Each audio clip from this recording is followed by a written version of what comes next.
Hello மக்களே வணக்கம். நான் உங்கள் ட்ரெண்டிங் தமிழா.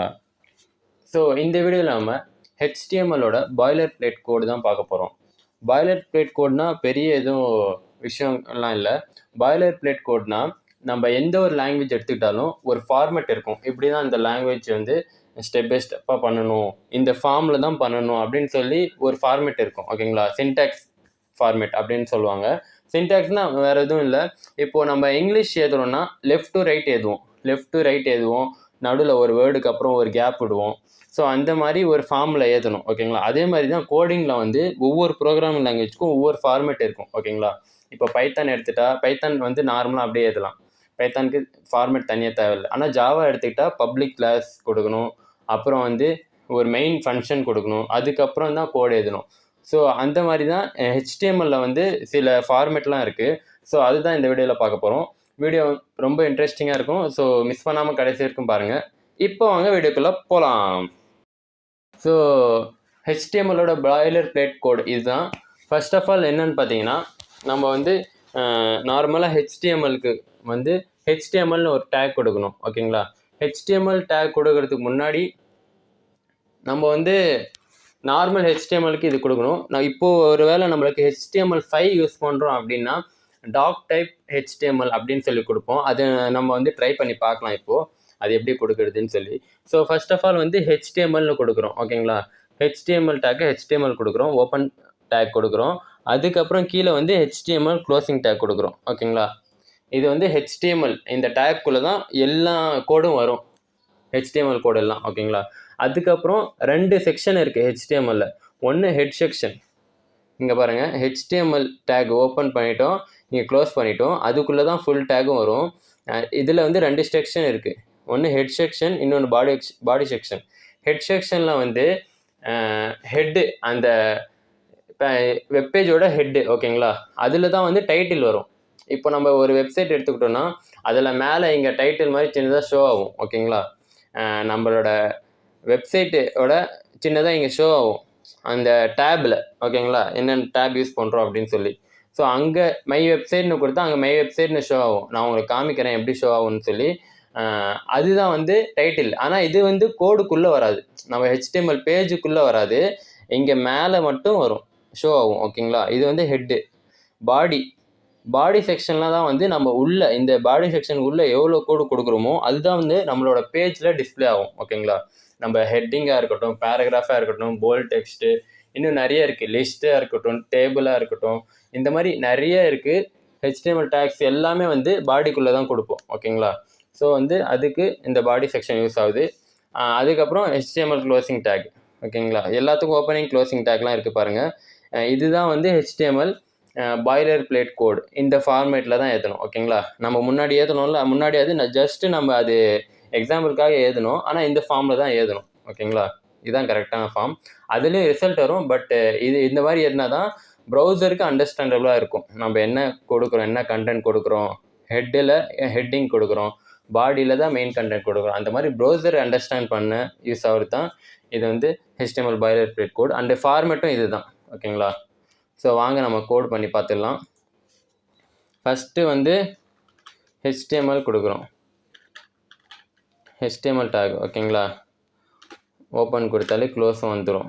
அதுக்குள்ளே வந்து ஹெட் டேக் கொடுக்குறோம், ஹெட் டேக்கு. அதுக்குள்ளே வந்து டைட்டில் கொடுக்குறோம், வெப்சைட்டோட டைட்டிலு.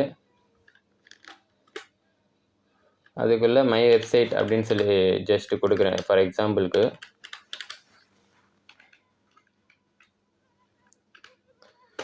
ஹெட்டு முடிஞ்ச அப்புறம் பாடி கொடுக்குறோம்.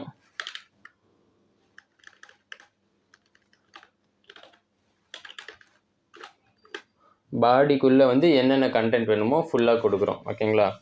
ஃபார் எக்ஸாம்பிள் நான் ஒரு இது பேராகிராஃப் டேக் கொடுக்குறேன்.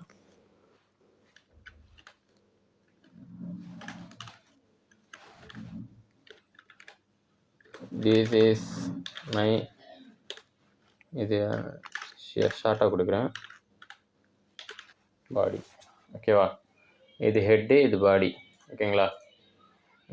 கொடுத்தாச்சு. இதான் வந்து பேசிக் HTMLோட ஃபார்மேட் பாய்லர் பிளேட் கோடு. ஓகேங்களா? இப்போ இது ரிசல்ட் எப்படி ஷோ பண்ணுதுன்னு பார்க்கலாம். ஸோ புது ஃபோட்டோ ஓப்பன் பண்ணிட்டேன். இங்கே பாருங்கள், பாடின்னு மட்டும் ஷோ ஆகுதா? ஸோ இதுதான் வந்து பாடி அப்படின்னு ஷோ ஆகுது. ஓகேங்களா?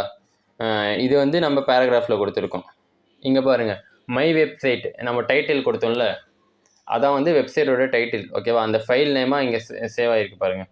இங்கே நம்மளுக்கு ஷோ ஆகிற மாதிரி இதுதான் வெப்சைட்டோட டைட்டிலாக இங்கே வந்து ஷோ ஆகும். ஓகேங்களா? அதே க்ரோம் அந்த ப்ரௌசர்லாம் பார்த்தா இங்கே ஷோ ஆகும், இங்கே வந்து ஷோ ஆகும். நான் வந்து எட்ஜு இப்போது ரீசெண்டாக யூஸ் பண்ணுறதால மைக்ரோசாஃப்ட் எட்ஜில் இங்கே ஷோ ஆகுது. ஓகேங்களா? ஸோ இது வந்து நம்ம கோடு கூட செக் பண்ணி பார்த்துக்கலாம். இன்ஸ்பெக்ட்குள்ளே போனால் ரைட் கிளிக் பண்ணி இன்ஸ்பெக்ட்குள்ளே போனால் நம்மளோட கோடு வந்து இது ஷோ பண்ணணும். ஓகேங்களா? நீங்கள் பாருங்கள், இதெல்லாம் சும்மா இதை நெக்லெக்ட் பண்ணிவிடுங்க. இதுதான் வந்து நம்மளோட HTML கோடு, ஆக்சுவல் கோடு. இதில் வந்து HTML கொடுத்தாச்சு, HTML க்ளோஸு. இந்த மெர்லின் இதெல்லாம் நெக்லெக்ட் பண்ணிவிடுங்க. இங்கே ஹெட்டில் வந்து கொடுத்துருக்கோம், ஹெட்டில் டைட்டில் கொடுத்துருக்கோமா, மை வெப்சைட்னு. நெக்ஸ்ட்டு பாடிக்குள்ளே வந்து பாடின்னு கொடுத்துருக்கோமா, அந்த பாடி தான் அங்கே ஷோ ஆகுது, அந்த டெக்ஸ்ட்டு தான் ஷோ ஆகுது. ஸோ அவ்வளோதான், இதுதான் வந்து நம்மளோட கோடு. ஸோ இதுதான் வந்து HTMLோட பாய்லர் பிளேட் கோடு. இப்போது வந்து இவ்வளோ தூரம் எழுதணுமா அப்படின்னு சொல்லி நீங்கள் யோசிப்பீங்க. ஸோ அதுக்கு ஒரு ஷார்ட்கட் இருக்குது. HTML பாய்லர் பிளேட் கோடு எடுக்கிறதுக்கு ஜஸ்ட்டு நம்ம எக்ஸ்க்ளமேஷன் மார்க் கிளிக் பண்ணிவிட்டு இங்கே பாரு எம்எட் அப்ரிவேஷன் இருக்கா, இங்கே பாருங்கள் எம்எட் அப்ரிவேஷன். அப்படின்னா ஒரு ஷார்ட் ஃபார்ம் இது கொடுத்தா நம்மளுக்கு ஜஸ்ட்டு ஷிஃப்ட்டு எக்ஸ்க்ளமேஷன் கிளிக் பண்ணி எக்ஸ்க்ளமேஷன் சிம்பிள் வரும். அதை என்ட்ரு பண்ணால் நம்மளோட ஃபுல் அண்ட் ஃபுல்லி HTML கோடு வந்து நம்மளுக்கு ஷோ ஆகிடும். ஓகேங்களா? இதுதான் வந்து HTMLோட பாய்லர் பிளேட் கோடு. நம்மளுக்கு ஆக்சுவலாக இது ஃபுல்லாக எழுதணும். இது வந்து ஆட்டோமேட்டிக்காக இதிலே கொடுத்துரும். எழுதாமல் விட்டாலும் பிரச்சனை இல்லை. பட்டு நம்மளுக்கு ஈஸியாக இது முடிஞ்சிடும். ஓகேங்களா? HTMLக்கு இது கொஞ்சம் டீகோட் பண்ணலாம், எப்படி வருதுன்னு எக்ஸ்பிளைன் பண்ணுறேன். First doctype HTML. ஓகேங்களா? டாக் டைப் HTMLனால் HTML5 வெர்ஷன் நம்ம யூஸ் பண்ணுறோம் அப்படின்னா இந்த மாதிரி தான் எழுதணும்.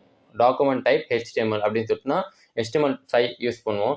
HTML5 யூஸ் பண்ணுறோன்னா அதில் வந்து நிறைய வந்து இம்ப்ரூவ் பண்ணியிருக்காங்க, அப்டேட் பண்ணியிருக்காங்க விஷயங்களை. மல்டிமீடியா இருக்கட்டும், நிறைய லிங்க்ஸாக இருக்கட்டும், இமேஜஸ், நிறைய வீடியோஸ் யூஸ் பண்ணுறதா இருக்கும், நிறைய டேக்ஸ்லாம் கொடுத்துருக்காங்க.